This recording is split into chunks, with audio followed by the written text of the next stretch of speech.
Bonjour et bienvenue sur ma chaîne Cédric Ali, religion, politique, histoire, culture française et du monde entier.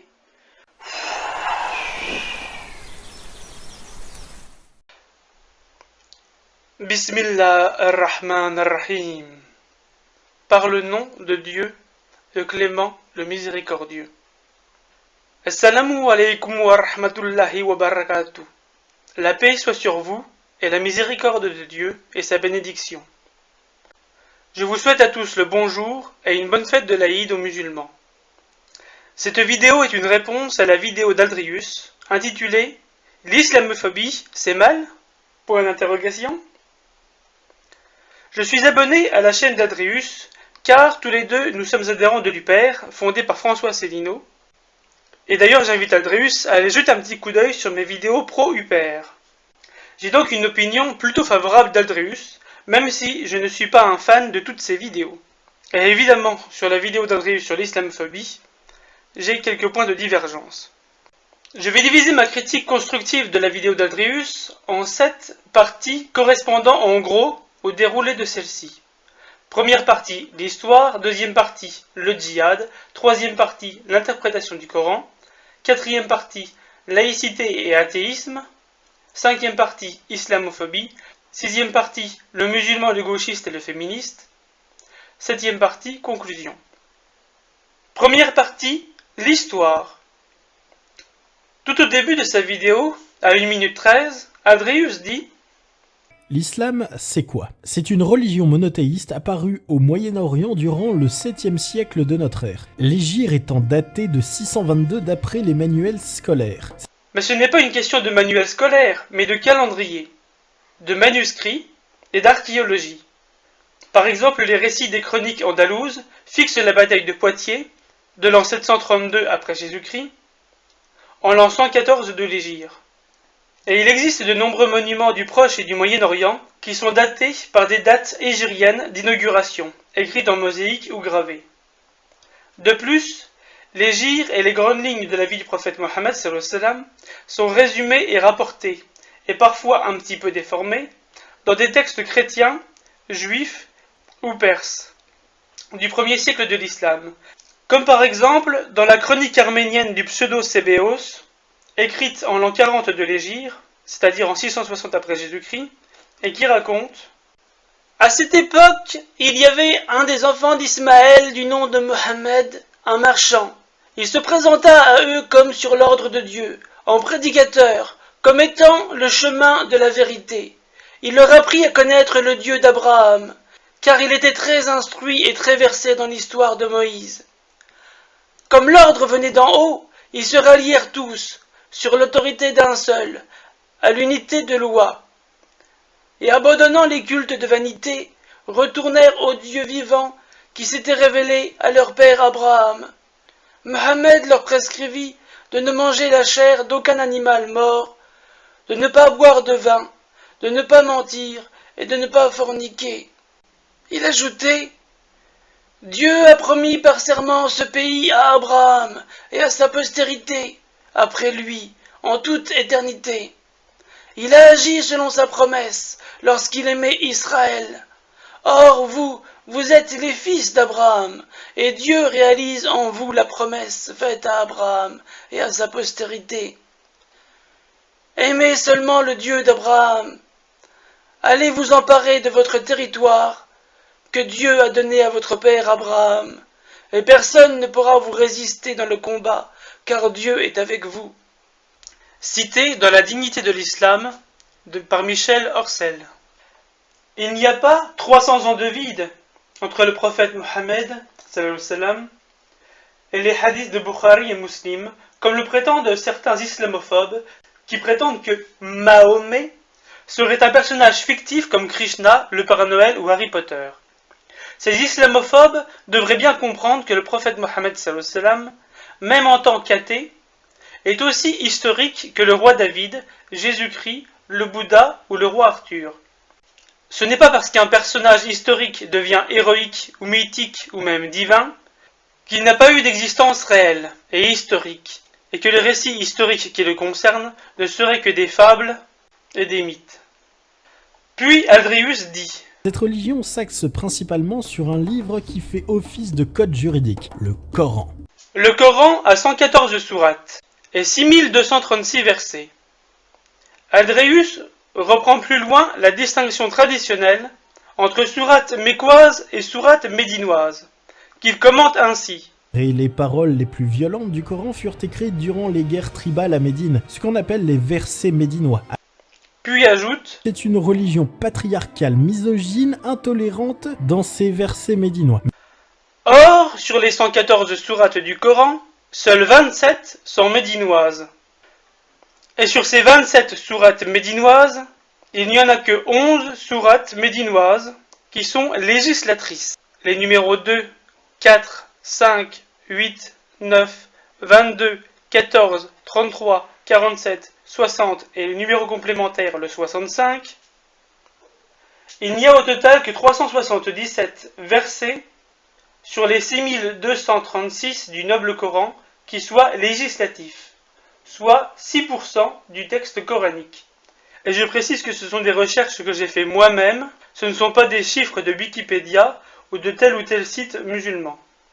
Donc, définir le contenu du noble Coran comme étant un livre qui fait office de code juridique est très excessif et une vision caricaturale du Coran.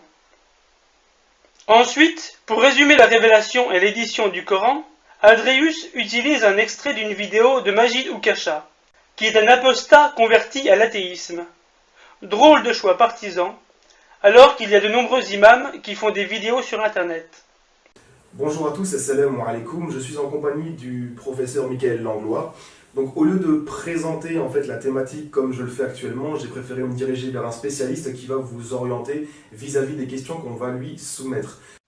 Et ce qui devait arriver arriva. Adréus colporte une fake news. Des fausses nouvelles, les fake news, comme on le dit dans le monde anglo-saxon. Contenue dans la vidéo de Majid Oukasha qui prétend: Puis le prophète Mohammed est mort assassiné à cause d'un poison mis dans sa nourriture par une cuisinière.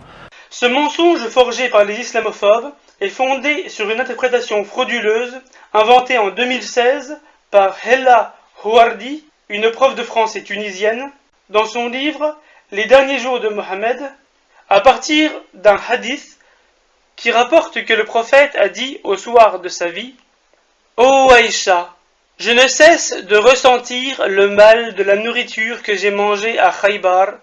Depuis ce temps, je meurs à petit feu à cause de ce poison. Rapporté par Bukhari, numéro 4428. Or, il faut savoir que l'épisode de Khaybar dont il est question a eu lieu 3 ans avant la mort du prophète sallallahu alayhi wa sallam. Il n'y a donc pas de cause à effet direct entre la tentative d'empoisonnement à Khaybar par une femme juive et la mort du prophète 3 ans plus tard. D'ailleurs, les sources islamiques affirment que le prophète sallallahu alayhi wa sallam est mort dans les bras de son épouse Aïcha, comme le rapporte également Bukhari dans sa partie sur la mort du prophète sallallahu alayhi wa sallam. Aïcha rapporta: quand le prophète sallallahu alayhi wa sallam était en bonne santé, il disait: aucune âme d'un prophète n'est capturée tant qu'il n'a pas vu sa place au paradis. Et alors il lui est donné le choix. Quand la mort s'approcha de lui, pendant que sa tête était sur ma cuisse, il est devenu inconscient, et il a alors récupéré sa conscience. Il a ensuite regardé le plafond de la maison et a dit: Ô Dieu, avec les meilleurs compagnons. Je me suis dit à moi-même: par conséquent, il ne va pas nous choisir. Puis, je me suis rendu compte que ce qu'il avait dit était l'application de la narration qu'il avait l'habitude de nous mentionner quand il était en bonne santé. Le dernier mot qu'il a prononcé était: Ô Dieu, avec le plus haut compagnon. Rapporté par Bukhari, numéro 4463.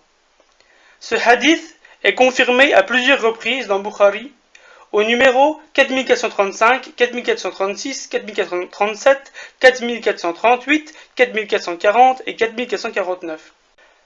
Ensuite, Majid Oukasha affirme: Et alors, ses disciples se sont éparpillés dans différentes villes du califat et son message religieux s'est propagé, mais dans plusieurs versions différentes. Il n'existait alors pas un, mais plusieurs Corans dans le califat islamique à ce moment-là.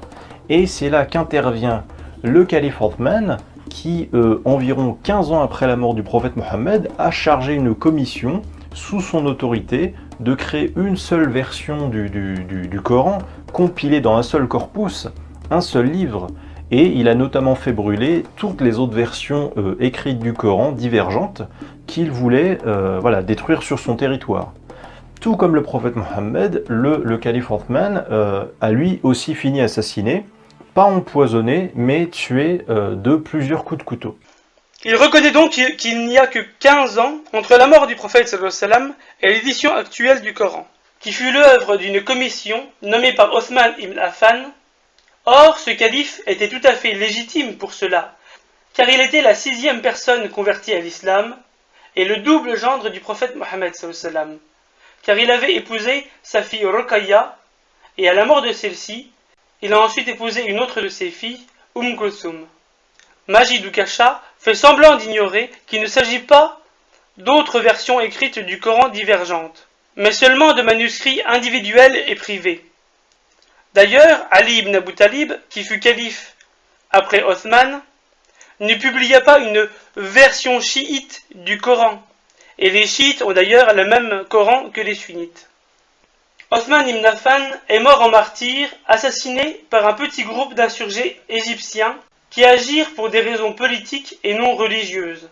Lors d'une campagne épigraphique à Taïma, en Arabie Saoudite, un graffiti a été découvert en 2013, daté probablement de l'an 36 de l'Hégire, c'est-à-dire 656 après Jésus-Christ, qui disait « Je suis Kaïs le scribe, père de Utaïr.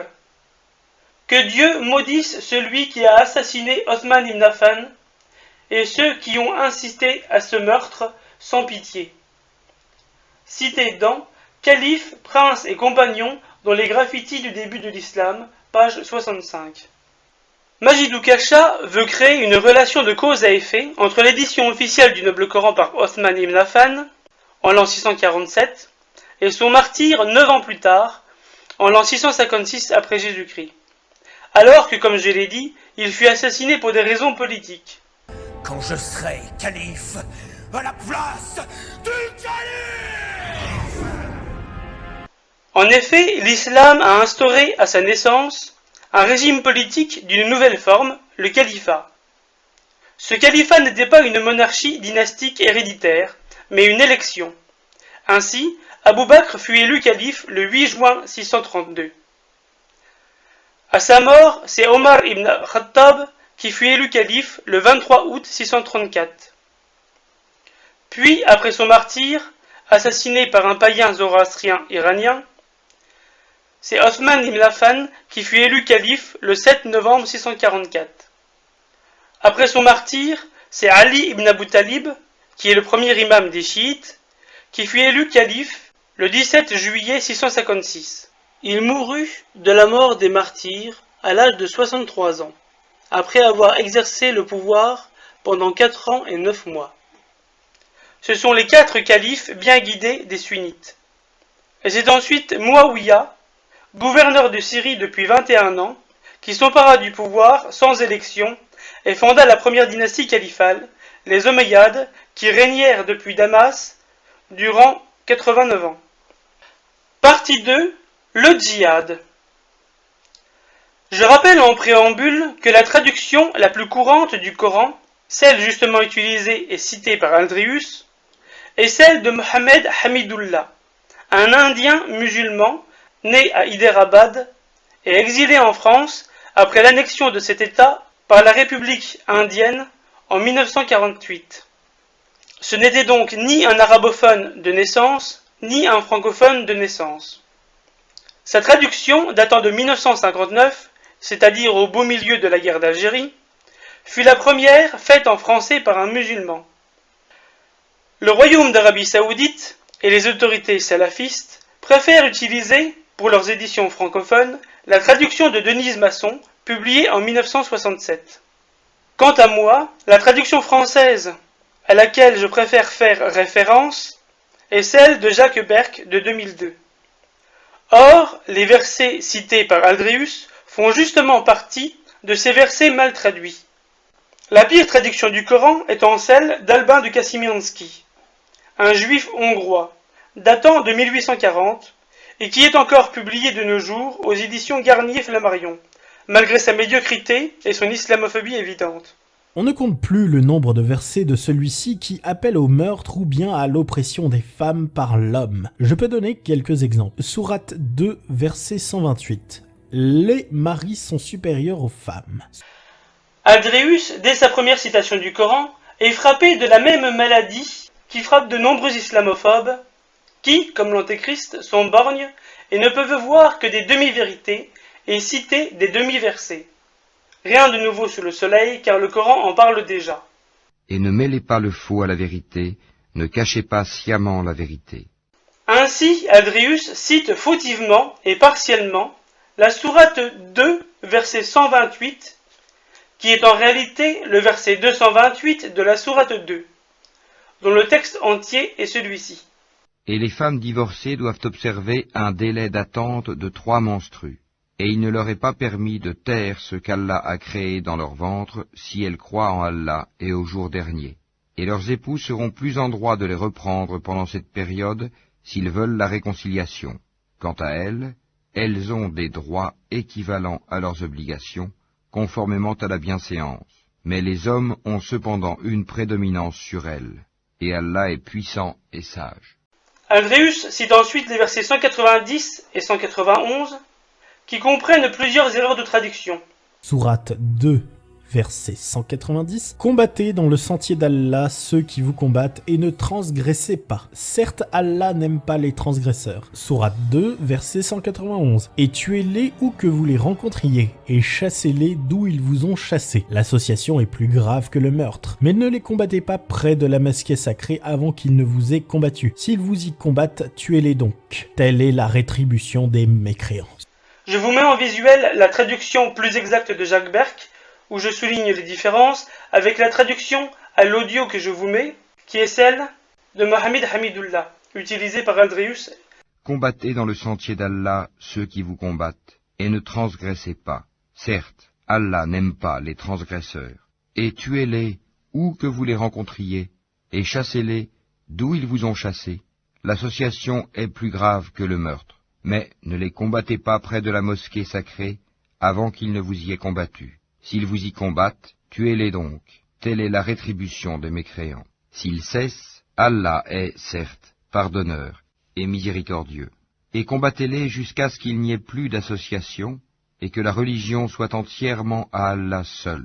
S'ils cessent, donc plus d'hostilité, sauf contre les injustes. Aldrius cite ensuite le verset 38 de la sourate 5, en oubliant la fin. Sourate 5, verset 38. Le voleur et la voleuse à tous deux coupé la main, en punition de ce qu'ils se sont acquis, et comme châtiment de la part d'Allah. Allah est puissant et sage.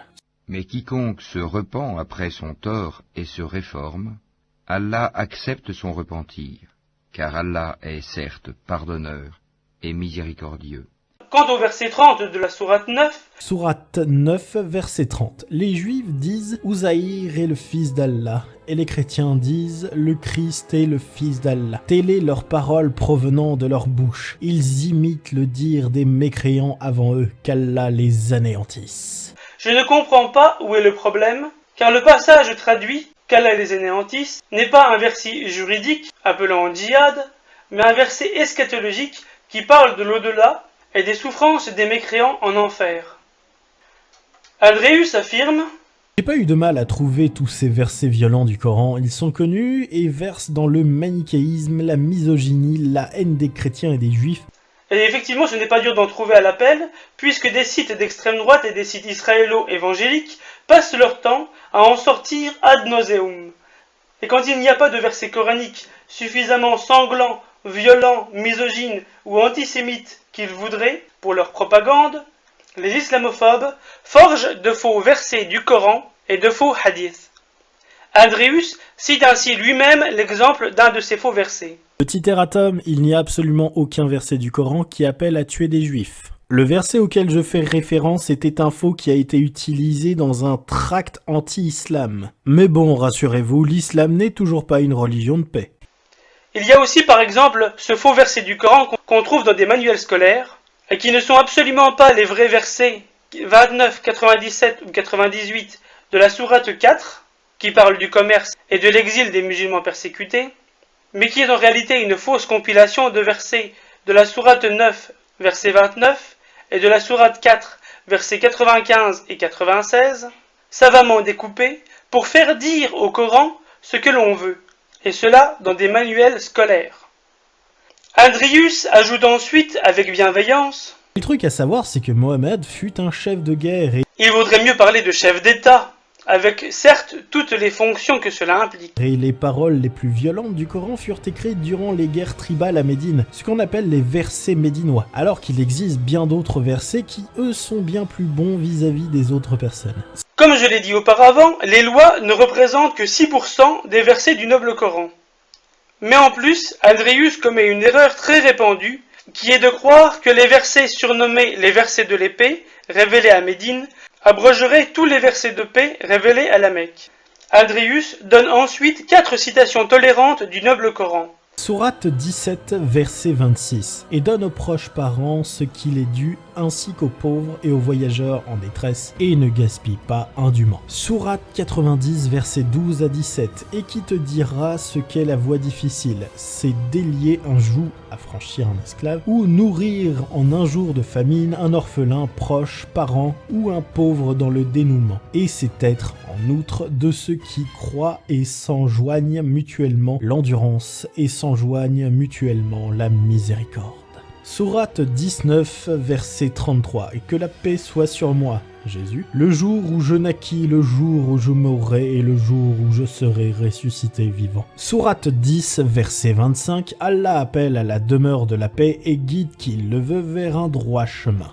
Mais il semble avoir eu beaucoup de mal à trouver des versets de paix dans le noble Coran. Alors en voici un petit florilège. Et je préciserai ceux qui sont d'époque médinoise, quand Mohammed fut un chef de guerre et durant les guerres tribales à Médine, ce qu'on appelle les versets médinois. comme dit Andrius. Je leur ai cité par exemple une sourate du Coran, qui est peut-être celle sur laquelle on devrait tous tomber d'accord.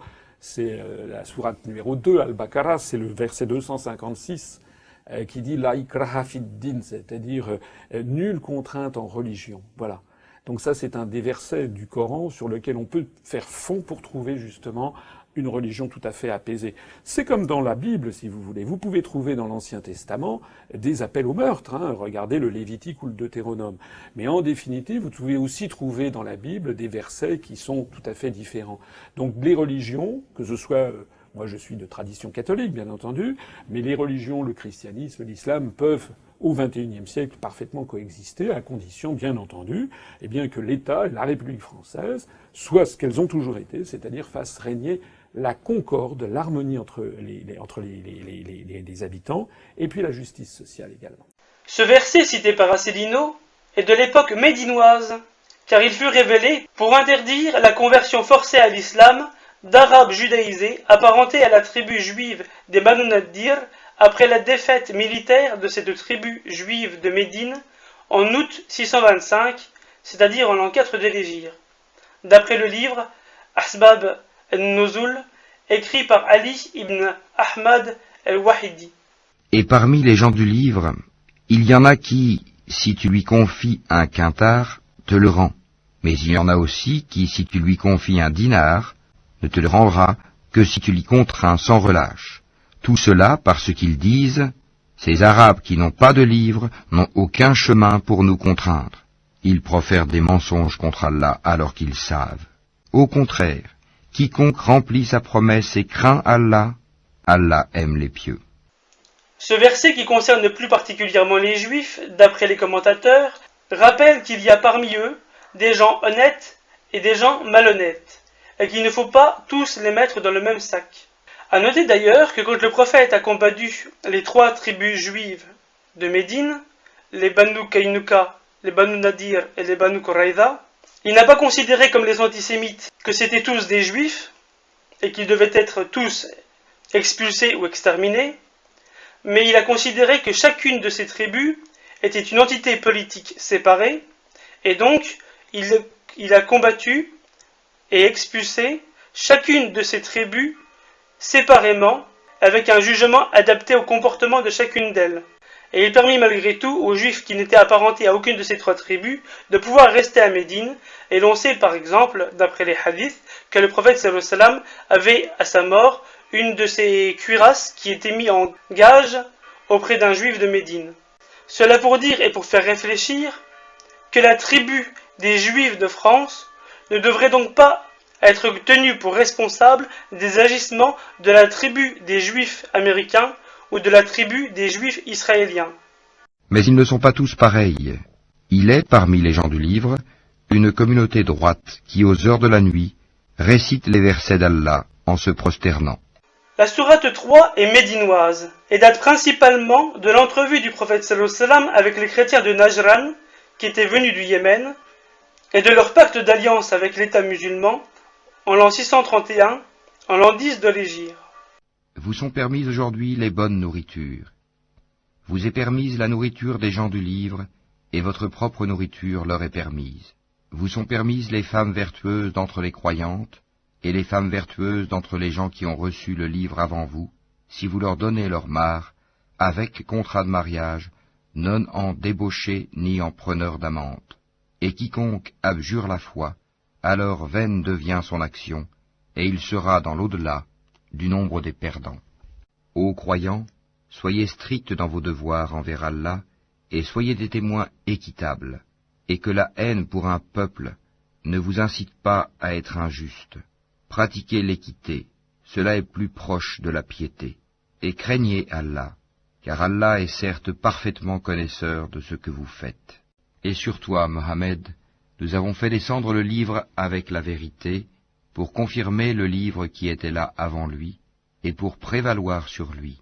Juge donc parmi eux d'après ce qu'Allah a fait descendre. Ne suis pas leur passion, loin de la vérité qui t'est venue. À chacun de vous, nous avons assigné une législation et un plan à suivre. Si Allah avait voulu, certes, il aurait fait de vous tous une seule communauté, mais il veut vous éprouver en ce qu'il vous donne. Concurrencez donc dans les bonnes œuvres. C'est vers Allah qu'est votre retour à tous. Alors, il vous informera de ce en quoi vous divergiez.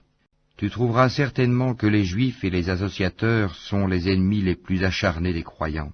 Et tu trouveras certes que les plus disposés à aimer les croyants sont ceux qui disent « Nous sommes chrétiens ». C'est qu'il y a parmi eux des prêtres et des moines, et qu'ils ne s'enflent pas d'orgueil. Tous les versets précédents viennent de la sourate Al-Maïda, qui est médinoise et qui fut révélée en l'an 630, c'est-à-dire en l'an 9 de l'Hégire.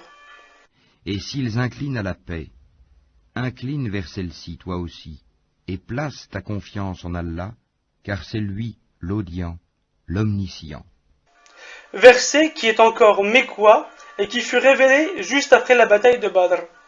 Et si l'un des associateurs te demande asile, accorde-le lui, afin qu'il entende la parole d'Allah, puis fais-le parvenir à son lieu de sécurité, car ce sont des gens qui ne savent pas.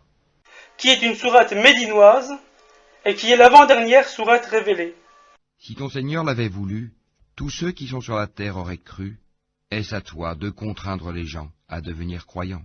Il n'appartient nullement à une âme de croire si ce n'est avec la permission d'Allah, et il voue au châtiment ceux qui ne raisonnent pas.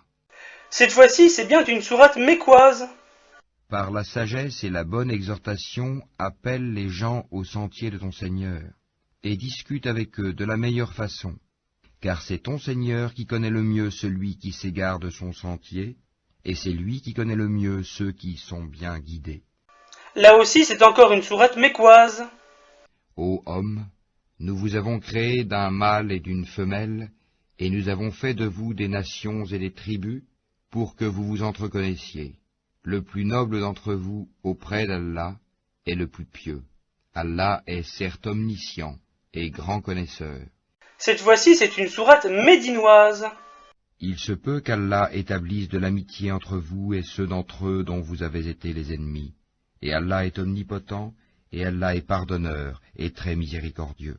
Allah ne vous défend pas d'être bienfaisant et équitable envers ceux qui ne vous ont pas combattu pour la religion et ne vous ont pas chassé de vos demeures, car Allah aime les équitables. Allah vous défend seulement de prendre pour alliés ceux qui vous ont combattu pour la religion, chassé de vos demeures et ont aidé à votre expulsion. Et ceux qui les prennent pour alliés sont les injustes. Et encore une sourate médinoise pour finir. Andrius continue. On voit bien qu'il y a tout dans le Coran, même si, bon, des passages violents, il y en aurait probablement plus dans l'Ancien Testament selon Tom Anderson.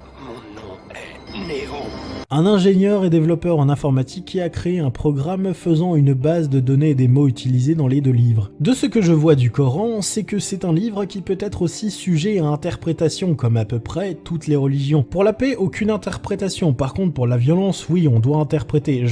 Il y a dans ces deux phrases d'Aldrius une mécompréhension, une vérité et une omission. On a vu que Madame Le Pen a été interrogée à la télé, à la radio. On lui dit qu'est-ce que vous pensez des déclarations de votre allié d'extrême droite aux Pays-Bas, Geert Wilders, qui a dit qui comparait le Coran à Mein Kampf.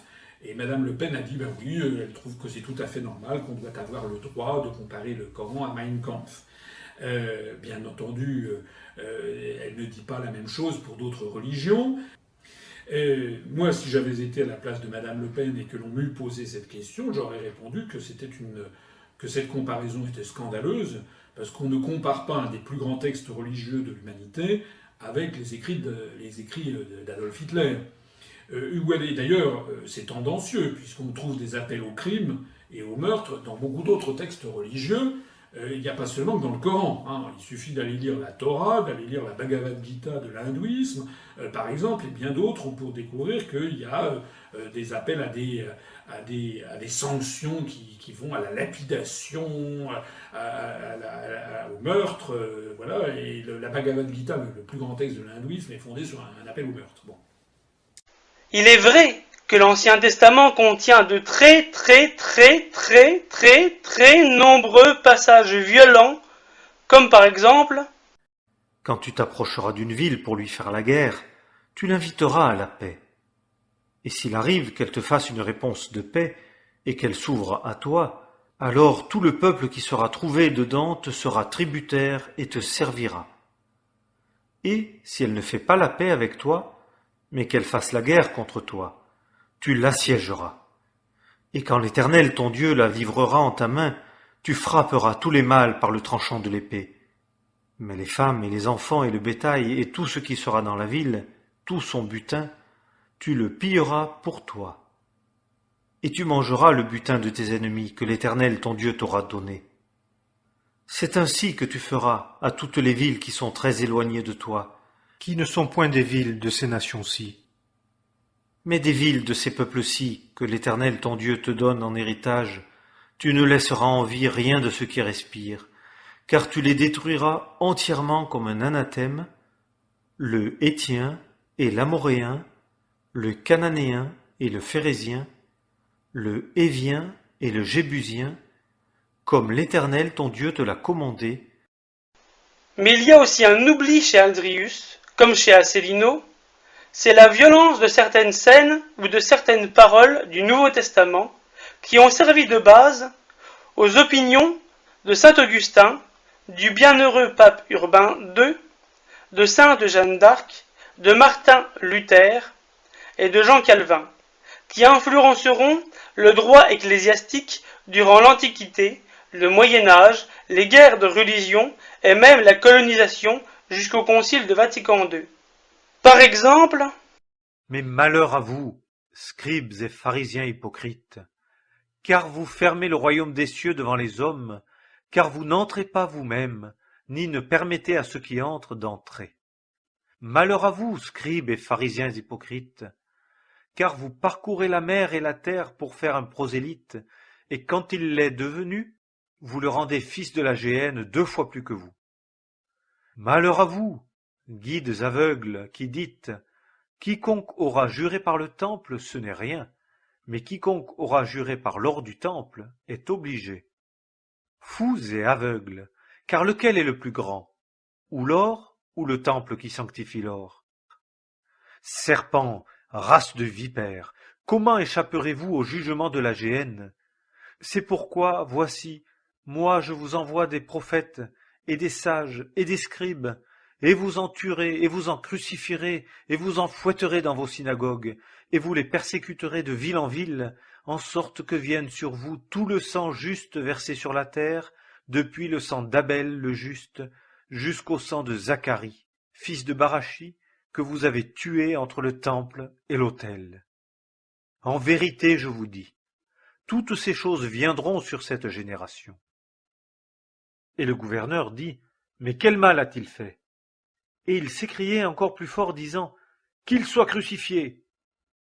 Et Pilate, voyant qu'il ne gagnait rien, mais que plutôt il s'élevait un tumulte, prit de l'eau, et se lava les mains devant la foule, disant, je suis innocent du sang de ce juste.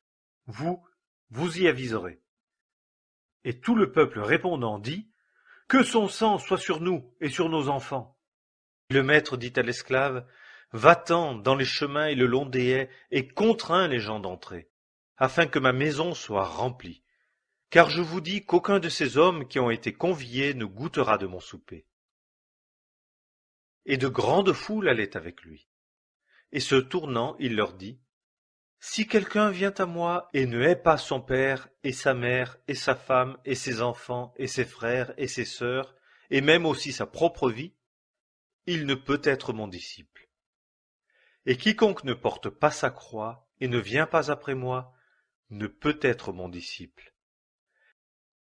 Car je vous dis qu'à quiconque a, il sera donné, et à celui qui n'a pas, cela même qu'il a lui sera ôté. Mais ceux-là, mes ennemis, qui n'ont pas voulu que je régnasse sur eux, amenez-les ici, et tuez-les devant moi. Et ayant dit ces choses, il allait devant eux, montant à Jérusalem. Et la Pâque des Juifs était proche, et Jésus monta à Jérusalem. Et il trouva dans le temple les vendeurs de bœufs et de brebis et de colombes, et les changeurs qui y étaient assis. Et ayant fait un fouet de cordes, il les chassa tous hors du temple, et les brebis et les bœufs, et il répandit la monnaie des changeurs, et renversa les tables. Et il dit à ceux qui vendaient les colombes, ôtez ces choses d'ici. Ne faites pas de la maison de mon père une maison de trafic. Enfin, il y a une mécompréhension d'Adrius sur le djihad. C'est tout d'abord celle due à la polysémie du mot djihad, notamment entre le petit djihad militaire et le grand djihad spirituel. Mais aussi du fait qu'il n'y a pas dans le djihad coranique d'opposition entre guerre et paix, car en islam la paix ne doit pas faire oublier le devoir de justice. C'est d'ailleurs ce qu'explique encore actuellement la doctrine de la guerre juste dans le catéchisme de l'Église catholique, au paragraphe 2309 à 2317. Le premier combat est avant tout intérieur. Si je ne le mène pas, à quoi bon aller vivre ailleurs? Autant on peut fabriquer des révoltés avec des doctrines. On peut aussi en fabriquer avec l'injustice. Everyone is crying out for peace, yes. None is crying out for justice. I don't want no peace. I need equal rights and justice. Ce soir, l'ennemi connaîtra le prix du sang et des larmes.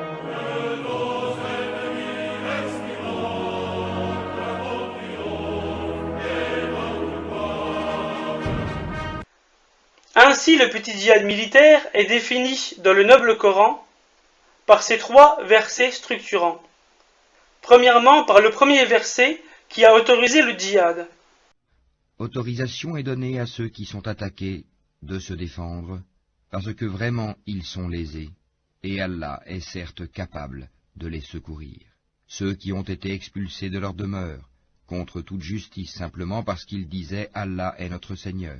Si Allah ne repoussait pas les gens les uns par les autres, les ermitages seraient démolis, ainsi que les églises, les synagogues et les mosquées, où le nom d'Allah est beaucoup invoqué.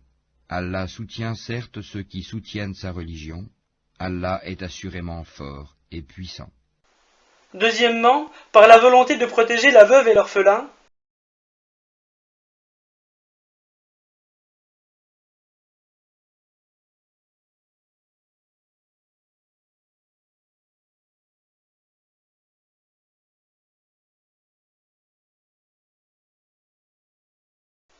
Et troisièmement,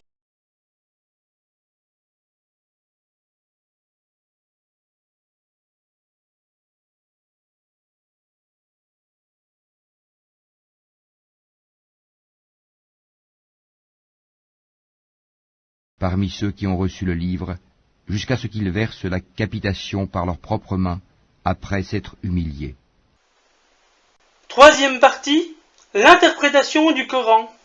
Et alors, quelle interprétation est la bonne? Parce que bon, rien ne nous indique qu'une interprétation est plus légitime qu'une autre, et c'est là où ça coince quand une des lois du Coran rentre en contradiction avec les lois de la République. Ce débat est sans cesse animé à chaque attentat. L'islam a établi des critères pour distinguer quelle interprétation est la bonne à travers ce qu'on appelle usul fiqh, les sources du droit, qui sont premièrement le Coran, deuxièmement la sunna, c'est-à-dire l'ensemble des hadiths authentiques, troisièmement le qiyas, le raisonnement analogique, et quatrièmement l'ijma, le consensus des savants, fondé sur le hadith du prophète sallallahu alayhi wa sallam qui a dit « Ma communauté ne se réunira pas sur une erreur », rapporté par Ibn Majah. Aldrius laisse encore la parole à Majid Oukasha. Dans le verset 38 de la sourate 5, il y a écrit « Le voleur et la voleuse, à tous deux, coupez la main ». Et bien, la plupart des auteurs islamo-critiques anciens musulmans qui ont étudié ce passage vous diront dans leurs livres « C'est barbare de couper la main des voleurs ». Et quiconque est une occasion de chute pour un de ces petits qui croient en moi, il serait avantageux pour lui qu'on lui eût pendu au cou une meule d'âne, et qu'il eût été noyé dans les profondeurs de la mer. Malheur au monde à cause des occasions de chute, car il est nécessaire qu'il arrive des occasions de chute, mais malheur à cet homme par qui l'occasion de chute arrive. Et si ta main ou ton pied est pour toi une occasion de chute, coupe-les et jette-les loin de toi. Il vaut mieux pour toi d'entrer dans la vie boiteux ou estropié, que d'avoir deux mains ou deux pieds et d'être jeté dans le feu éternel. Et si ton œil est pour toi une occasion de chute, arrache-le et jette-le loin de toi, car il vaut mieux pour toi d'entrer dans la vie n'ayant qu'un œil, que d'avoir deux yeux et d'être jeté dans la géhenne du feu. Eh bien moi, dans mon livre, dans mon étude, tout ce que j'analyse, toutes les limites que j'analyse dans les textes coraniques, je n'émets aucun jugement de valeur. Je ne dis jamais ce que je pense à titre personnel de cette loi, je me contente juste d'en souligner les limites, de l'analyser et de prouver à quel point c'est inepte, inapplicable, ou à quel point la prose imprécise qui nous formule cette loi peut rendre encore plus dangereuse une loi déjà dangereuse. Tout d'abord, le Coran n'a pas été révélé seul, de façon désincarnée, mais il a été révélé par le prophète Mohammed sallallahu alayhi wa sallam et transmis et expliqué par lui. C'est ce que le Coran explique dans ce verset.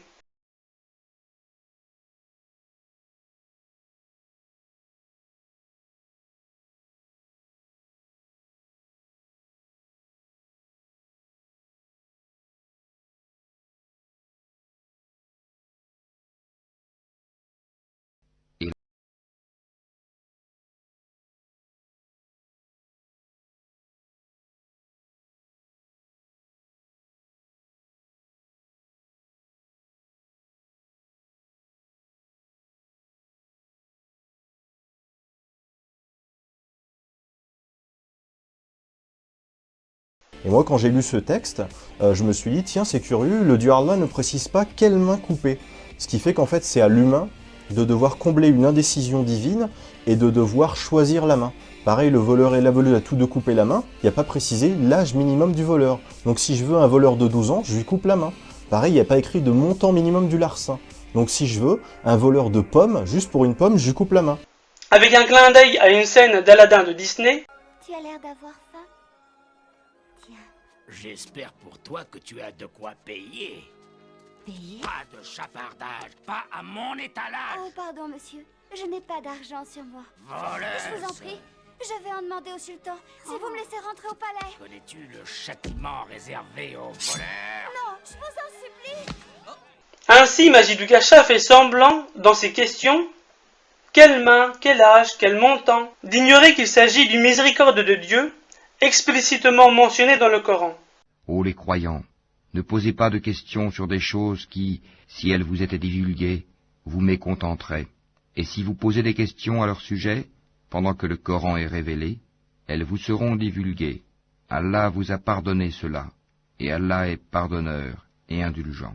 Un peuple, avant vous, avait posé des questions pareilles, puis devinrent de leur fait mécréants.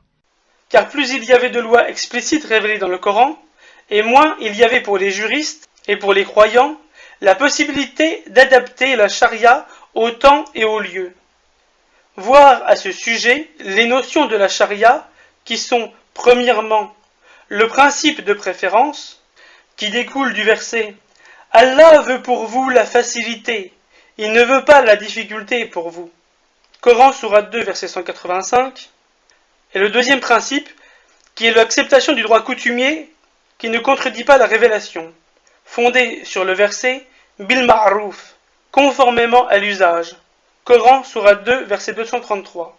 C'est dans ces deux principes que l'on peut trouver des moyens d'adapter les lois de la charia islamique à la République française. Or, sur ce forum, l'interprétation de la sourate 5 verset 38 serait de ne pas couper dans le sens amputé, mais de couper dans le sens marqué, comme si on se coupait avec du verre. Il est clair que ce forum et son interprétation n'aura jamais l'appui des autorités théologiques islamiques. Enfin, sur l'interprétation du texte coranique au sens strict, il y a de nombreux commentaires de celui-ci faits par des savants, et notamment le tafsir de Ibn Kathir, qui fait autorité dans ce domaine. Majidou Kacha fait également semblant d'ignorer que les réponses à ces questions se trouvent dans les explications du prophète sallallahu alayhi wa sallam. Il ne s'agit donc pas de créer sa propre charia, ou kachaïenne, ou aldréusienne, en fonction de son imagination et de son bon vouloir, mais de se référer tout d'abord à la charia telle que définie par les écoles juridiques et les savants musulmans. Or, la définition de « couper la main du voleur » y est très contraignante. Ainsi, Abu Bakr Jaber al-Jazairi expliquera dans son livre « Minhaj al-Muslim » conditions d'application de la peine légale. Il faut que l'auteur du vol soit en possession de ses facultés mentales, responsable et majeur à la lumière du hadith qui dit « Sont libérés de toute responsabilité l'enfant jusqu'à sa majorité, le dormeur jusqu'à son réveil, l'aliéné jusqu'à son rétablissement. » Le voleur ne doit être ni père, ni fils de la personne volée, ni mari, ni épouse non plus, du fait du droit de l'un sur l'autre. Le voleur ne doit guère avoir de droit sur le bien volé, tel que caution chez celui qui la détient, ou salaire sous la main de l'employeur. Il faut que l'objet volé ne soit pas un bien illicite, tel que vin ou flûte, que sa valeur égale ou dépasse un quart de dinar. Le prophète sallallahu alayhi wa sallam a dit « La main du voleur ne doit être coupée que si l'objet volé a une valeur qui égale ou dépasse un quart de dinar. » Rapporté par Muslim. Il faut que l'objet volé soit en sécurité dans un abri, tel que maison, boutique, enclos, coffre ou autre abri semblable. N'a pas la main coupée celui qui arrache un bien de la main de son propriétaire et s'enfuit, ni celui qui le prend de force et par contrainte, et celui qui se l'approprie injustement. Le prophète sallallahu alayhi wa sallam a dit « N'aura pas la main coupée celui qui s'accapare le bien par traîtrise ou l'acquiert injustement par la force. » Rapporté par le Tirmidhi et Ibn Habban. C'est-à-dire, en gros, ça concerne les cambriolages et pas les vols à l'arraché, ni les escroqueries. Le voleur est responsable de ce qu'il vole, s'il le détient encore. Il doit le restituer, sinon il doit le compenser s'il est aisé, autrement il s'en porte toujours garant. L'amputation. L'amputation est l'exécution d'une loi divine pour quiconque l'enfreint. Si, faute des preuves suffisantes, l'amputation n'est pas accomplie, le bien volé ne restera pas moins à la charge de l'inculpé, qu'il soit aisé ou non, que l'objet volé soit important ou insignifiant. On ampute la main droite au niveau du poignet. On pratique l'homéostase en plongeant le moignon du manchot dans de l'huile bouillante. À cette époque, en effet, on ne disposait pas de médicaments homéopathiques et on recourait à ce moyen pour arrêter l'hémorragie. Aujourd'hui, on agit autrement, dit le traducteur en note. Il est bon de suspendre la main coupée au cou du voleur un certain temps pour servir d'exemple. Ce dernier détail n'est fondé sur aucun texte islamique. Citation de La Voix du musulman, page 541. Majid Oukacha continue. Et à ce jour, voilà, je demande à ce que des musulmans puissent me contredire et me prouver que l'islam n'est ni esclavagiste, ni misogyne, ni ennemi de la liberté de penser. Voilà, l'antagonisme moral que j'ai vis-à-vis de l'islam se porte sur ces trois aspects-là. Or, plusieurs versets du Coran veulent que l'État musulman participe à l'abolition de l'esclavage et à l'émancipation des esclaves. Sourate 90, versets 12 à 17. Et qui te dira ce qu'est la voie difficile? C'est délier un joug à franchir un esclave. Les sadakats ne sont destinés que pour les pauvres, les indigents, ceux qui y travaillent, ceux dont les cœurs sont à gagner à l'islam, l'affranchissement des jougs, ceux qui sont lourdement endettés, dans le sentier d'Allah et pour le voyageur en détresse. C'est un décret d'Allah, et Allah est omniscient et sage. Et que ceux qui n'ont pas de quoi se marier cherchent à rester chastes jusqu'à ce qu'Allah les enrichisse par sa grâce. Ceux de vos esclaves qui cherchent un contrat d'affranchissement,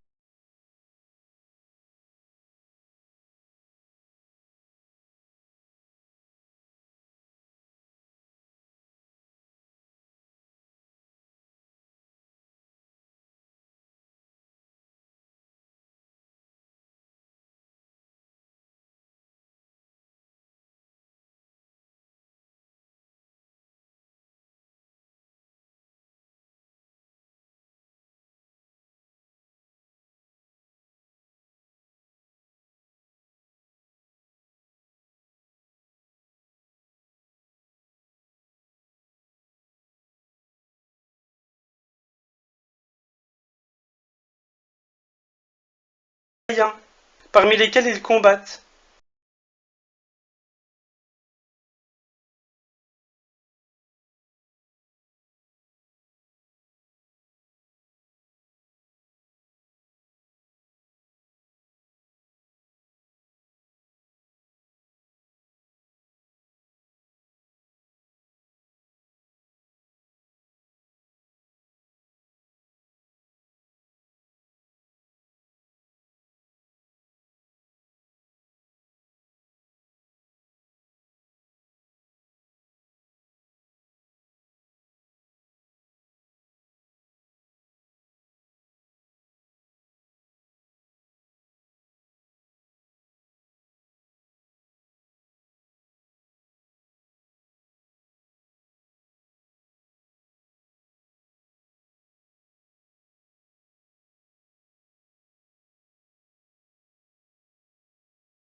devenus mécréants, puis ont cru de nouveau, ensuite sont redevenus mécréants, et n'ont fait que croître en mécréance, Allah ne leur pardonnera pas, ni les guidera vers un chemin droit. Ô les croyants, quiconque parmi vous apostasie de sa religion, Allah va faire venir un peuple qu'il aime et qui l'aime.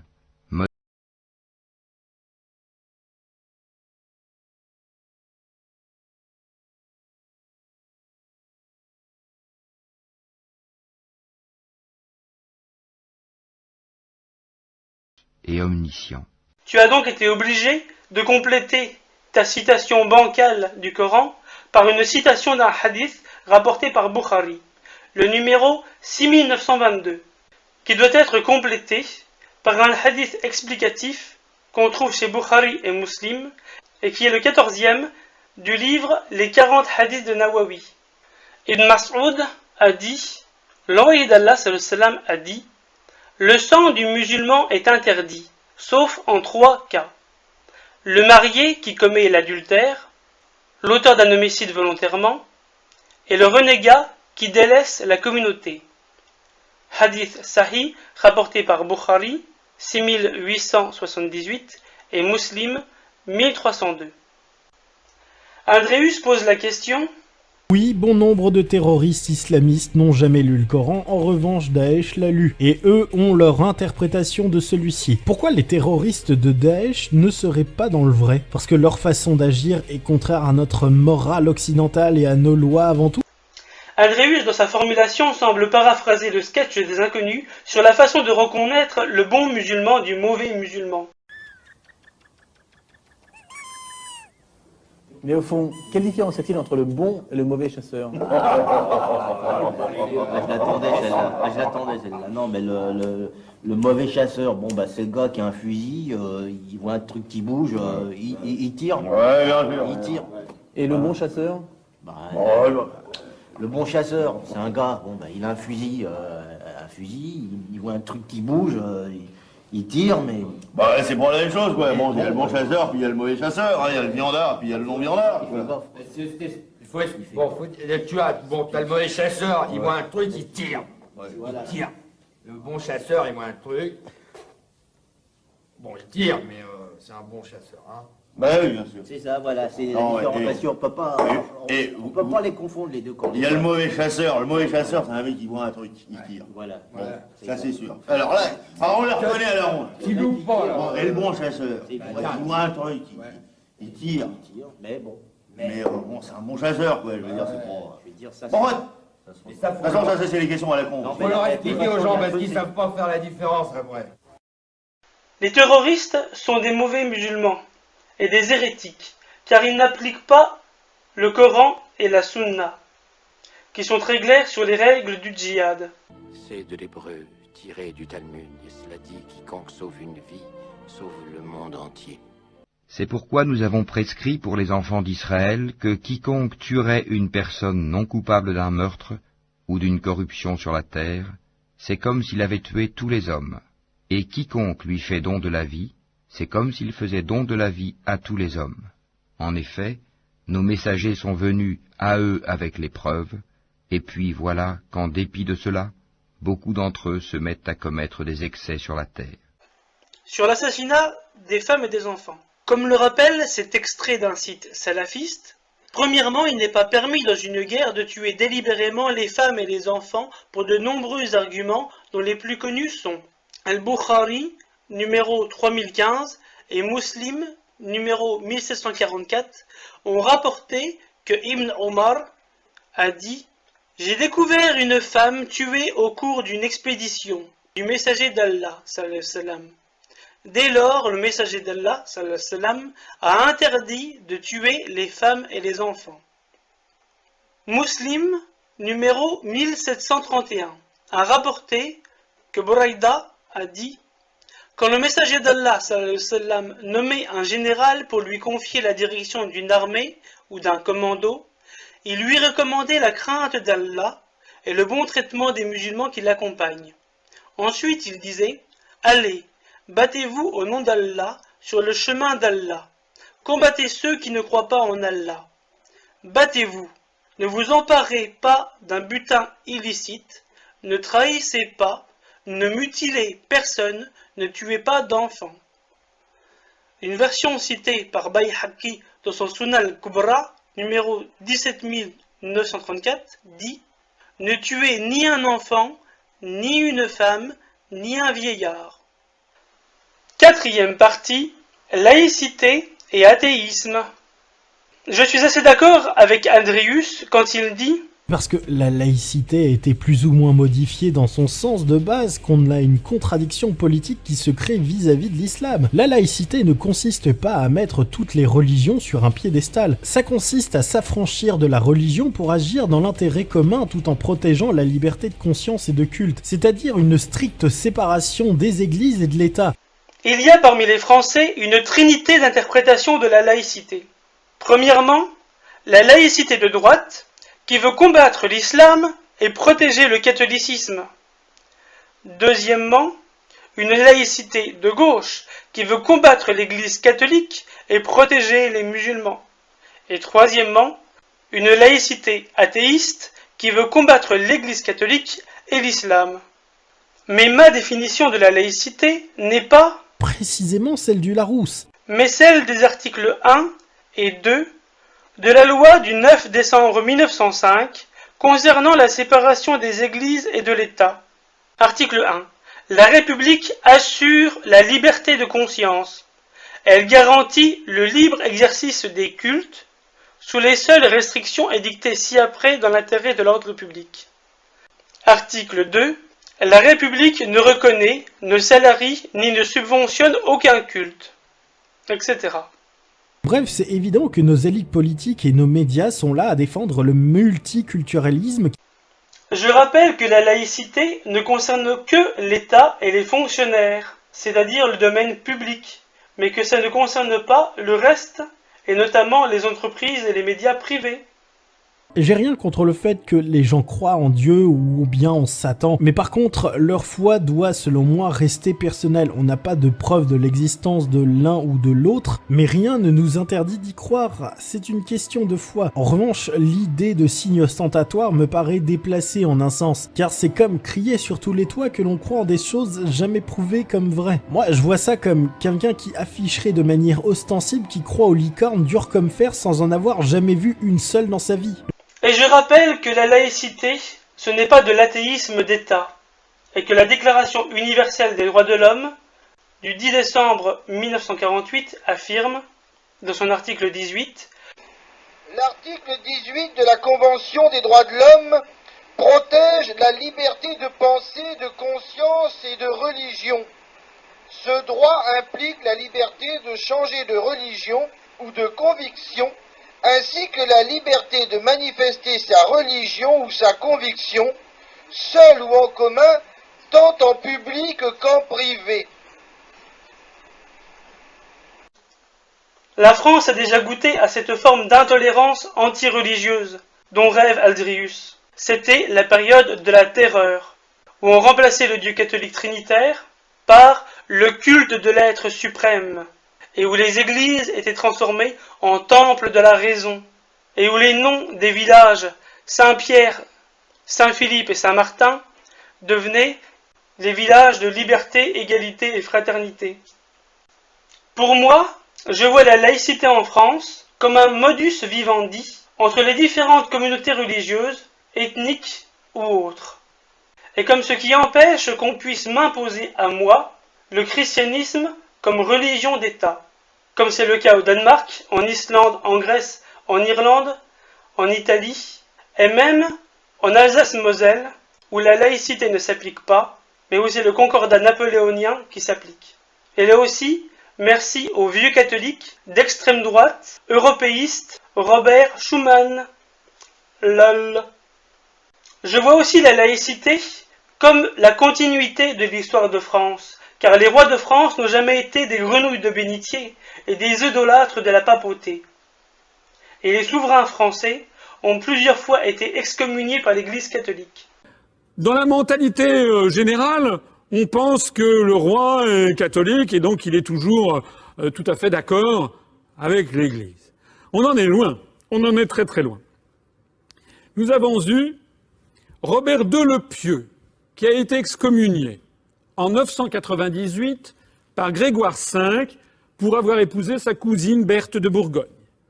Philippe Ier, roi de France, excommunié en 1092 par Urbain II pour avoir répudié Berthe de Hollande et épousé Beltrade de Montfort. C'est pas seulement des histoires de mariage, c'est que derrière, il y a évidemment des liens de vassalité qui déplaisent à la papauté. Louis VII, excommunié en 1141 par Innocent II, pour avoir voulu imposer son candidat au siège de Bourges en 1141 contre le candidat du pape, candidat à l'évêché. Philippe Auguste, dont on a parlé tout à l'heure, avec la bataille de Bouvines, excommunié en septembre 1200 par Innocent III au motif de bigamie. Philippe le Bel, excommunié en 1302 par Boniface VIII. Boniface VIII qui jeta l'interdit sur le royaume de France. Jeter l'interdit, c'était une sanction terrible. Interdiction de sonner les cloches dans tout le royaume. Interdiction d'enterrer les morts. Interdiction qu'il y ait des messes. Enfin, c'était épouvantable. Tout ça parce que Philippe le Bel avait refusé de reconnaître qu'il tenait du pape la souveraineté de son royaume. C'est pour ça que Philippe le Bel est allé faire assassiner Boniface VIII. Louis XII, excommunié le 14 octobre 1511 par Sixte Quint pour avoir refusé de céder des villes italiennes à l'État pontifical qui créa la Sainte Ligue européenne contre la France et contre l'Empire ottoman, je viens d'en parler à l'instant. Henri III, excommunié le 5 mai 1589 par Sixte V pour l'assassinat du duc de Guise, dont vous savez que c'était le chef des ultra-catholiques au moment des guerres de religion. Louis XIV, excommunié en 1687, j'en ai parlé à l'instant, par Innocent XI, pour cause de gallicanisme, et après l'occupation française des possessions pontificales d'Avignon et du comtat venessin. Et enfin, Napoléon Ier, excommunié le 10 juin 1809 par Pie VII, pour avoir annexé les États pontificaux à l'Empire français. 9 des plus grands rois de France, ainsi que Napoléon Ier, ont préféré être excommuniés plutôt que de se plier aux exigences du pape. De même, lors des guerres de religion entre catholiques et protestants, le roi était neutre et en guerre à la fois contre les ultra-catholiques de la Ligue et les armées des protestants calvinistes. Aldréus continue sur les médias multiculturalistes en disant « Quitte à aller dans l'ignoble comme avec l'Obs, avec ce titre, le scandale de pédophilie de Telford fait le miel de la fachosphère, comme si le plus important dans ce scandale était la récupération politique par l'extrême droite et non le fait que des milliers de gamines anglaises se soient faites violer par un gang pakistanais. Mais bon, apparemment l'Obs c'est des journalistes, hein. Et j'ai fait une vidéo sur cette affaire de Telford où j'ai dit notamment « Je ne suis pas un ayatollah, ni un terroriste, ni un pape, ni un antifa, pour lancer des fatwas d'excommunication. Mais puisque les féministes ne font pas leur job, sous prétexte de ne pas faire de racisme et d'islamophobie, moi, en tant que musulman français, je vais mettre les pieds dans le plat, n'ayant aucune pitié envers ces pervers et ces hérétiques. Je n'ai aucune solidarité envers le gang des Pakistanais qui ont violé jusqu'à 1000 jeunes filles blanches à Telford en Angleterre. De même que je n'ai aucune solidarité envers Marc Dutroux, Bertrand Cantat, les prêtres pédophiles et les mafias albanaises ou ukrainiennes. Ces Pakistanais et Bangladeshis ont violé, torturé et prostitué des jeunes filles depuis les années 90 et surtout dans les années 2010-2017. Il y a eu 7 arrestations. Selon France Inter, une femme qui a enquêté sur ces affaires de viol et qui avait évoqué l'origine ethnique des violeurs a dû suivre des cours de sensibilisation à la diversité. 5e partie, islamophobie. Je suis aussi d'accord avec Aldréus quand il dit On va enfin parler d'islamophobie, puisque c'est le thème de la vidéo, comme on peut le voir dans cette capture d'écran, une réaction de type islamophobe, où un con fait une injonction à la vice-présidente de l'UNEF de retourner dans son pays, alors que Mariam Pougetou a tout d'une française de souche, comme pourraient dire les Fafounais. Bah oui, en plus, elle est petite fille de résistant. On pourrait même dire que même elle est plus française de souche que moi. En vrai, le mot islamophobie est très mal choisi, déjà parce que ça veut dire la haine de l'islam. Or, haïr une idéologie n'est pas forcément un mal. Sans aller dans le point Godwin, on peut aisément haïr l'idéologie d'Henri de Lesquen. En vrai, il faudrait plutôt parler de musulmanophobie. Ce néologisme vous paraît barbare ? Le mot grossophobie existe pourtant. En effet, l'idée de musulmanophobie, là, c'est celle d'haïr les musulmans et non d'haïr leurs croyances. Parce que oui, il est parfaitement légitime d'haïr des croyances, des dogmes ou des religions. Lorenz Langer explique dans son livre intitulé « Infractions religieuses et droits de l'homme, les implications de la diffamation des religions ». Le terme islamophobie lui-même remonte au moins au début du XXe siècle. Et à la note numéro 112, dans sa biographie de Mohammed, le peintre Diné, un Français converti à l'islam, l'utilisa pour dénoncer l'enthousiasme des orientalistes modernes à relayer les sources non orthodoxes quand ils établissent l'histoire de la vie du prophète. D'ailleurs, l'étude des innovations ainsi introduites dans l'histoire du prophète nous a permis de constater que, parfois, elles étaient inspirées par une islamophobie difficilement conciliable avec la science et peu digne de notre époque. Étienne Diné et Slimane Ben Ibrahim, La vie de Mohammed, prophète d'Allah.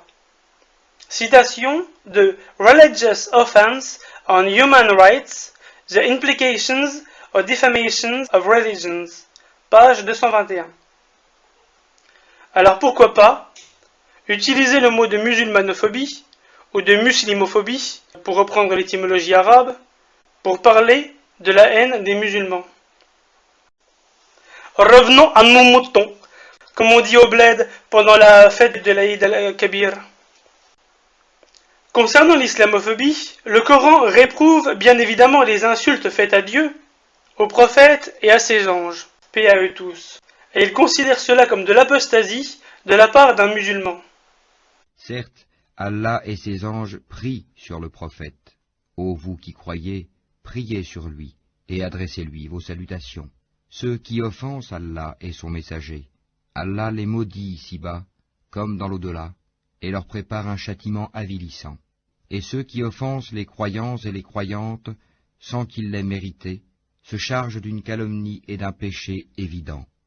Et si tu les interrogeais, ils diraient très certainement, « Vraiment, nous ne faisions que bavarder et jouer. » Dis, est-ce d'Allah, de ses versets, le Coran, et de son messager, que vous vous moquiez? Ne vous excusez pas, vous avez bel et bien rejeté la foi après avoir cru. Si nous pardonnons à une partie des vôtres, nous en châtierons une autre pour avoir été des criminels. Certes, vous serez éprouvés dans vos biens et vos personnes, et certes vous entendrez de la part de ceux à qui le livre a été donné avant vous, et de la part des associateurs, beaucoup de propos désagréables. Mais si vous êtes endurants et pieux, voilà bien la meilleure résolution à prendre.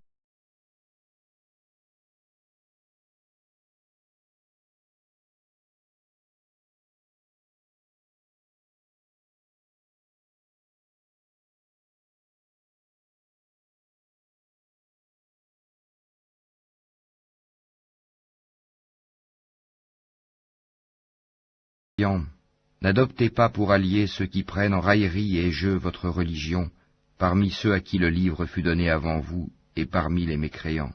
Et craignez Allah si vous êtes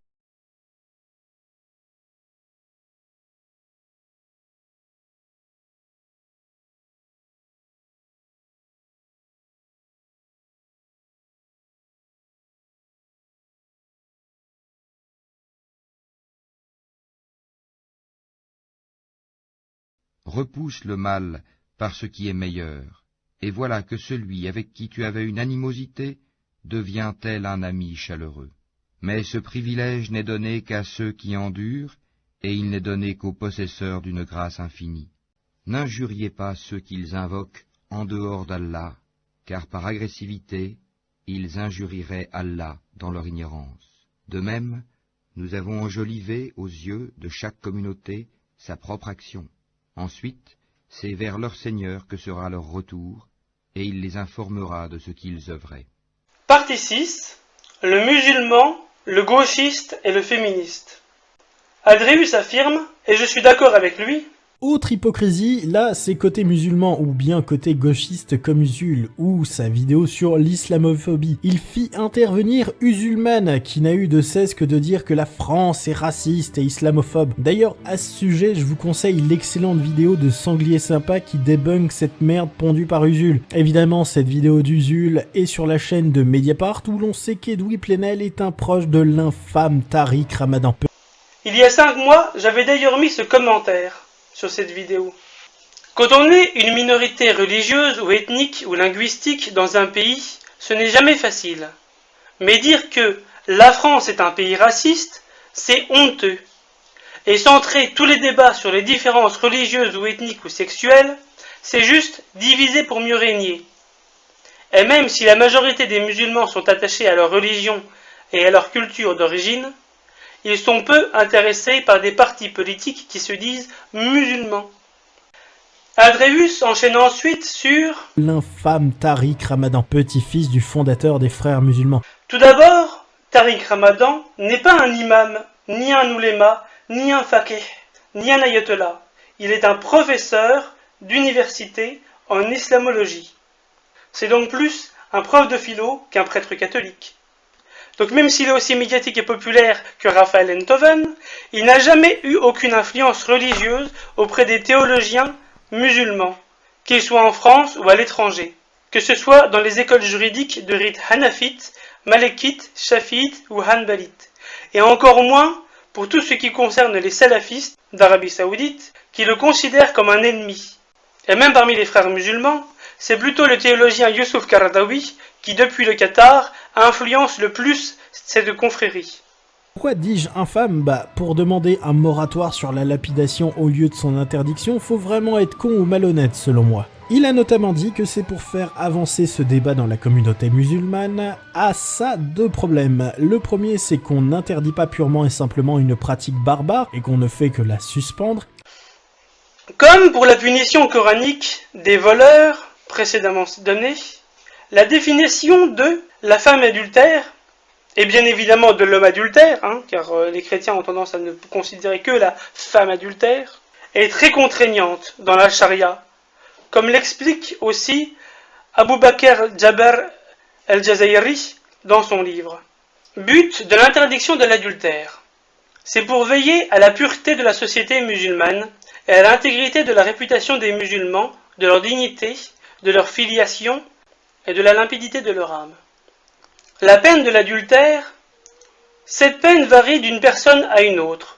Si le coupable n'est pas mahsan, c'est-à-dire s'il n'a jamais été marié, même une fois dans sa vie, d'un mariage illicite avec relation sexuelle, il subit la peine légale de 100 coups de fouet et est expulsé de la contrée pendant 1 année. La femme subit le même châtiment, mais ne peut pas être exilée si son exil lui est nuisible. Dieu dit: vous infligerez à la femme et à l'homme coupable d'adultère 100 coups de fouet chacun. Ibn Omar rapporte que le prophète sallallahu alayhi wa sallam avait appliqué la peine de la flagellation et de l'exil, rapporté dans Bukhari. De même qu'Abu Bakr et Omar ibn al-Khattab le firent aussi. Si le délinquant est un esclave, il subit 50 coups de fouet, mais on l'exempte de l'exil, car ce serait préjudiciable à son maître qui se prive de ses services. Si le coupable est mahsan, c'est-à-dire marié, qu'il soit homme ou femme, il est lapidé à mort. Dieu a prescrit la peine de mort aux vieillards et à la vieille qui commettent l'adultère et a dit: lapidez catégoriquement le vieillard et la vieille qui s'adonnent à la fornication, que ce soit un châtiment exemplaire. Dieu est tout-puissant et sage. Le prophète sallallahu alayhi wa sallam avait lapidé la femme hamidite ainsi que Ma'ed, de même qu'il avait ordonné la lapidation de 2 juifs, un homme et une femme. Condition de l'application de cette peine légale. Pour être passible de cette peine, il faut que le coupable soit musulman, doué de raison, majeur et non contraint, selon la parole du prophète sallallahu alayhi wa sallam qui dit: sont déchargés de responsabilité l'enfant jusqu'à sa majorité, le dormeur jusqu'à son réveil, le dément jusqu'à sa guérison. Le prophète sallallahu alayhi wa sallam dit aussi: mon peuple est libéré de toute responsabilité en cas de méprise, d'oubli ou de contrainte, rapporté par Tabarani. Il faut que le délit soit clairement établi. soit par l'aveu même du fautif, soit confirmée par 4 témoins qui attestent avoir vu l'acte sexuel lui-même, c'est-à-dire les deux sexes introduits l'un dans l'autre. Et il est dit en note, en réalité, ce témoignage est difficile à fournir, vu l'impossibilité de tels constats. Il ne suffit pas de témoigner avoir vu un tel et une telle, même dans le même lit, car celui qui le ferait serait passible de la peine du diffamateur, qui est de 80 coups de fouet. Cette rigueur est voulue pour sauvegarder l'intégrité des foyers et mettre fin aux accusations diffamatoires. Et je reprends, c'est-à-dire 4 témoins qui voient les deux sexes introduits l'un dans l'autre, tels que la baguette du khôl dans son étui, ou la corde dans son puits. Car Dieu dit, contre celles de vos femmes qui attestent de leur vertu, requérez le témoignage de 4 d'entre vous. Sourate 4, les femmes, verset 15. S'adressant à Maez, le prophète sallallahu alayhi wa sallam lui dit, as-tu commis le coït avec elle? Oui, dit-il.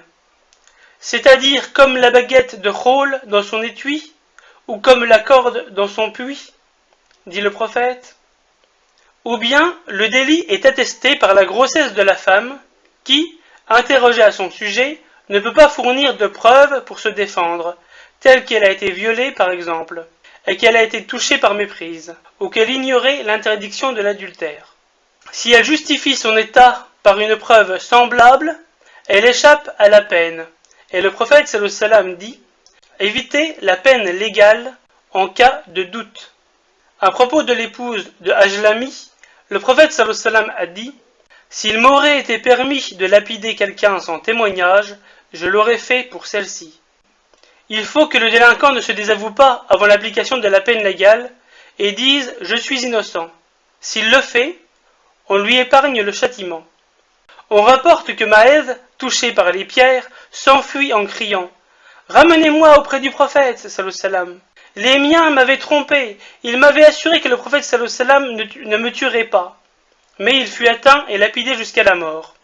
Le prophète sallallahu alayhi wa sallam en fut informé et il dit « Que ne l'avez-vous pas épargné ?» Il présumait, en effet, que sa fuite était pour se rétracter de son aveu. Citation de La Voix du musulman, page 537-538. Et de deux, on doit en débattre? Le niveau intellectuel des musulmans en 2003 en était vraiment là? Sur l'ensemble des pays musulmans, c'est-à-dire les 49 pays à majorité musulmane, plus le Nigeria, la Côte d'Ivoire et l'Inde, la lapidation n'est pratiquée légalement que dans 7 pays, c'est-à-dire en Iran, en Arabie Saoudite, aux Émirats Arabes Unis, au Yémen, au Soudan, au nord du Nigeria et dans les zones du sud de la Somalie contrôlées par les islamistes terroristes d'Al-Shabaab. J'acquiesce à ce coup de gueule d'Adrius. D'ailleurs, ce qui commence doucement à me gonfler, c'est que les gauchistes comme Uzun prennent systématiquement la défense de l'islam en oubliant que c'est une religion patriarcale, misogyne, intolérante dans ses versets médinois.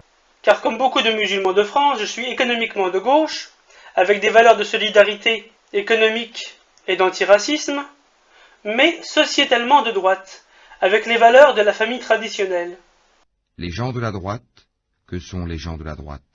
Et les gens de la gauche, que sont les gens de la gauche?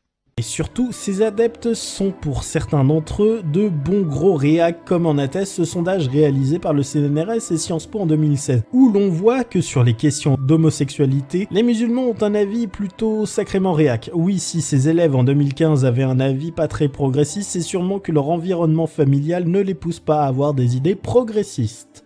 La plupart des musulmans ont des valeurs familiales plus traditionnelles que les occidentaux.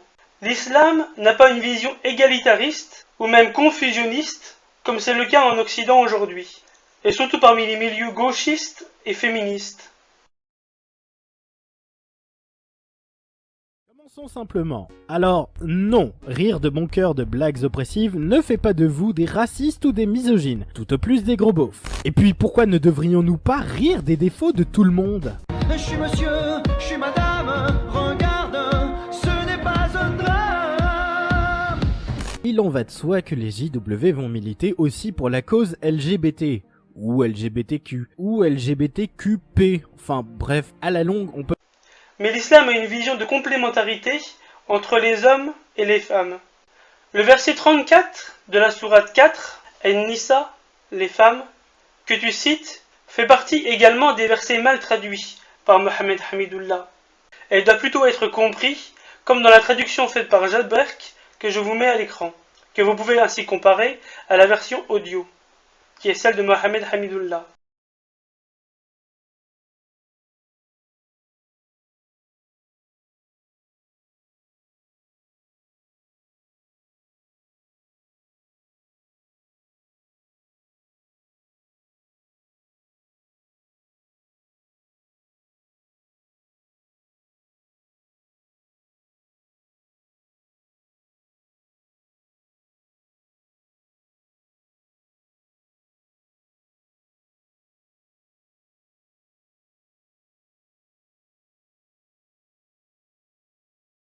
Un arbitre.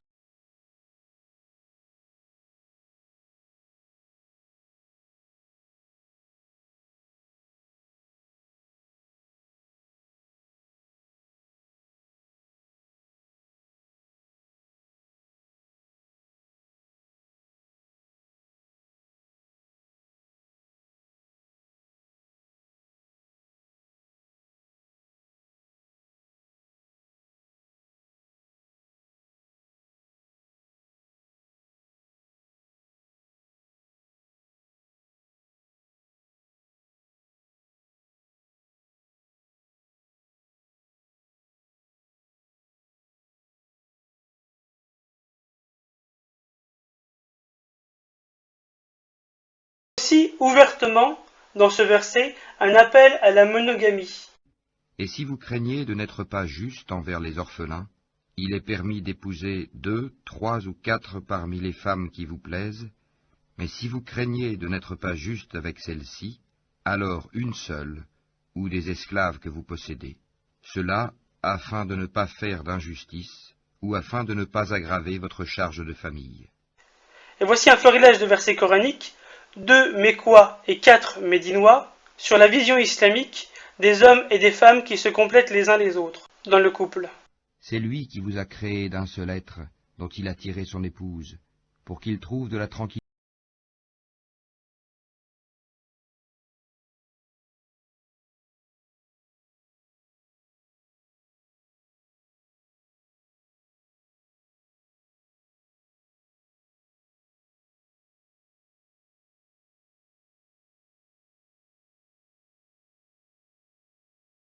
Vous, des épouses pour que vous viviez en tranquillité avec elles, et il a mis entre vous de l'affection et de la bonté. Il y a en cela des preuves pour des gens qui réfléchissent. On vous a permis, la nuit d'Az-Siyam, d'avoir des rapports avec vos femmes. Elles sont un vêtement pour vous, et vous êtes un vêtement pour elles. Allah sait que vous aviez clandestinement des rapports avec vos femmes.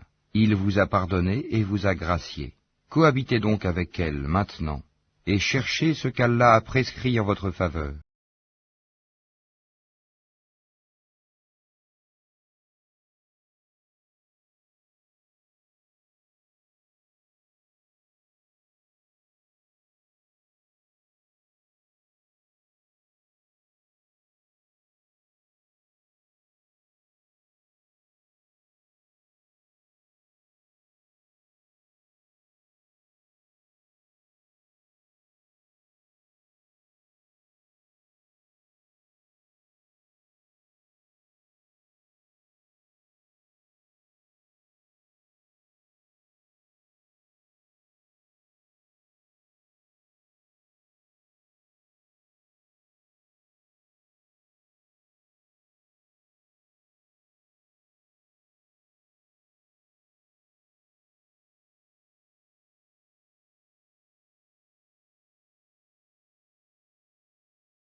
auquel Allah fera miséricorde, car Allah est puissant et sage.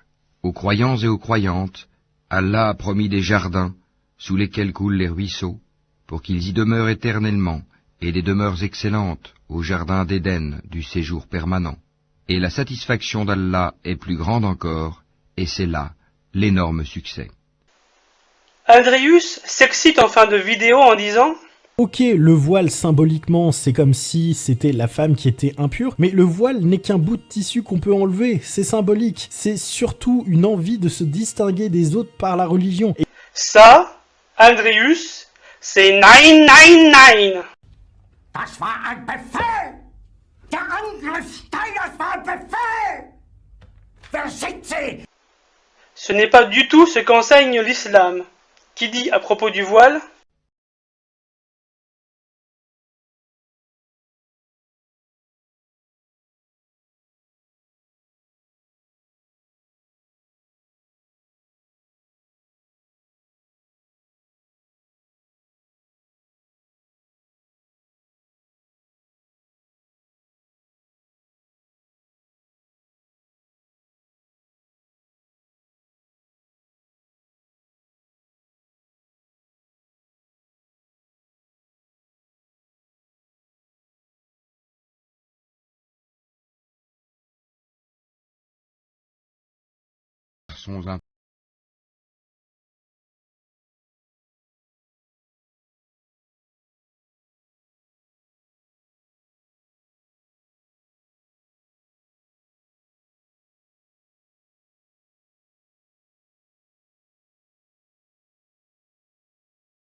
Ô Asma, quand une femme atteint l'âge des menstruations, il ne lui convient plus qu'elle affiche les parties de son corps, sauf ceci et ceci. Et il pointa vers son visage et ses mains. Abu Daoud, livre 27 sur les vêtements, numéro 4092. Je cite ce hadith pour montrer que si le hijab, le voile, est obligatoire, par contre le niqab ou la burqa ne le sont pas du tout. Cher Andrius, tu confonds le prophète Mohammed sallallahu alayhi wa sallam avec saint Paul dans le Nouveau Testament de la Bible, qui a dit: car si une femme n'est pas voilée, qu'elle se coupe aussi les cheveux. Or, s'il est honteux pour une femme d'avoir les cheveux coupés ou d'être rasée, qu'elle se voile. L'homme ne doit pas se couvrir la tête, puisqu'il est l'image et la gloire de Dieu, tandis que la femme est la gloire de l'homme. En effet, l'homme n'a pas été tiré de la femme, mais la femme a été tirée de l'homme. Et l'homme n'a pas été créé à cause de la femme, mais la femme a été créée à cause de l'homme. C'est pourquoi la femme, à cause des anges, doit avoir sur la tête une marque de l'autorité dont elle dépend. Je veux aussi que les femmes, vêtues d'une manière décente, avec pudeur et modestie, ne se parent ni de tresses, ni d'or, ni de perles, ni d'habits somptueux, mais qu'elles se parent de bonnes œuvres, comme il convient à des femmes qui font profession de servir Dieu. Que la femme écoute l'instruction en silence, avec une entière soumission. Je ne permets pas à la femme d'enseigner, ni de prendre de l'autorité sur l'homme, mais elle doit demeurer dans le silence. Car Adam a été formé le premier, Ève ensuite. Et ce n'est pas Adam qui a été séduit, c'est la femme qui, séduite, s'est rendue coupable de transgression. Elle sera néanmoins sauvée en devenant mère, si elle persévère avec modestie dans la foi, dans la charité et dans la sainteté. Septième partie, conclusion. Enfin, toute chose à sa place, Andrius, par tes propos, D'ailleurs, en ce qui concerne les croyants eux-mêmes, il y a une certaine contradiction qui me fascine toujours. Pourquoi suivre une religion mais en rejeter une bonne moitié de celle-ci quand elle ne convient pas à nos standards occidentaux? En effet, soit on en prend l'entièreté du livre, soit on en rejette la quasi-totalité et on crée sa propre croyance. Tu confirmas la parole d'Allah envers les Juifs de Médine. Croyez-vous donc en une partie du livre et rejetez-vous le reste? Ceux d'entre vous qui agissent de la sorte ne méritent que l'ignominie dans cette vie, et au jour de la résurrection, ils seront refoulés au plus dur châtiment, et Allah n'est pas inattentif à ce que vous faites. Et pour répondre à ta question, je te dirai qu'il existe deux possibilités. Premièrement, si les musulmans sont persécutés dans un pays non musulman, les versets coraniques sont clairs.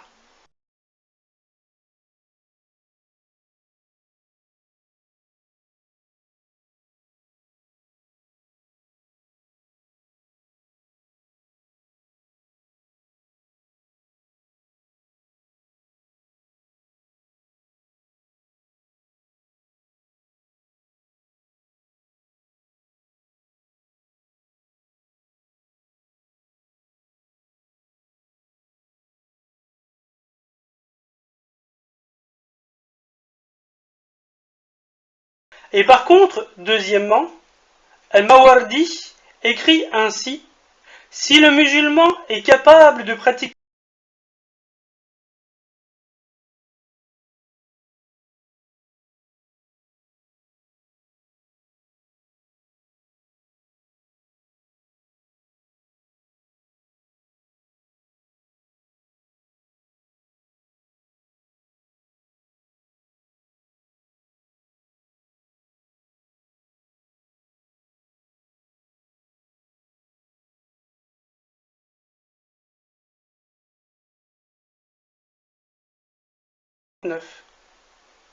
Abu Dharr rapporte que le prophète sallallahu alayhi wa sallam dit: le fait de sourire à ton frère t'est considéré comme une aumône. Le fait d'ordonner le bien et d'interdire le mal t'est considéré comme une aumône. Le fait d'orienter quelqu'un qui s'est trompé de chemin t'est considéré comme une aumône. Le fait de voir pour un malvoyant t'est considéré comme une aumône. Le fait d'enlever une pierre ou une épine de la voie publique t'est considéré comme une aumône. Le fait de verser de ton seau dans le seau de ton frère t'est considéré comme une aumône. Rapporté par Tirmidhi. Je n'habite pas sous un tipi, mais vous pouvez mettre un pouce bleu ou vous abonner. Salut!